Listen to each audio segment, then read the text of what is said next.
Month, city teams have been responding to drug use hotspots in the Tenderloin and Soma neighborhoods, but a new neighborhood is now seeing an influx of activity. As KRON 4's Sarah Stinson reports, one supervisor is proposing a plan to make Jefferson Park cleaner and safer.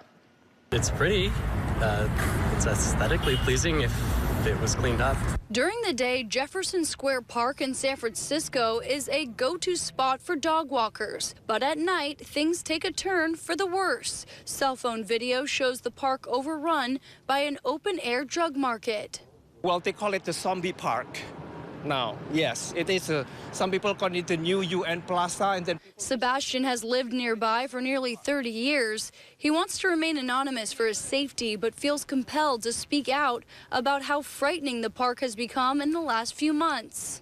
It is very scary because, there are two schools around here.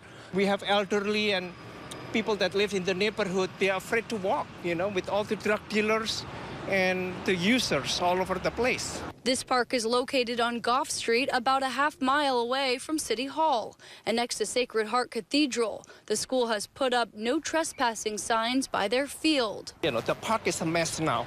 All the neighbors have been complaining. Supervisor Bilal Mahmoud has heard these complaints from people saying the drug dealing has moved to the park from his district in the Tenderloin. Soma and the TL are looking really good compared to even a couple months ago, but some things are getting worse in other neighborhoods. Mahmoud decided to see it for himself, walking the park with staff from the Drug Market Agency Coordination Center, or DMAC, a task force with several different agencies. We didn't see any arrests that day because sometimes a lot of these things can be solved without an arrest, and that's something that the DMAC organization knows, and I saw firsthand that they are treating all types of solutions to help people suffering on our streets as well. But Sebastian says when the park does get cleared out, all the people just move down to Van Ness and Eddy streets. So as you can see, it's a mess. The users are, then they just walk slowly here, and then they would walk, go back and forth, back and forth. You don't feel like anything's actually being solved? No, nothing has been solved so far.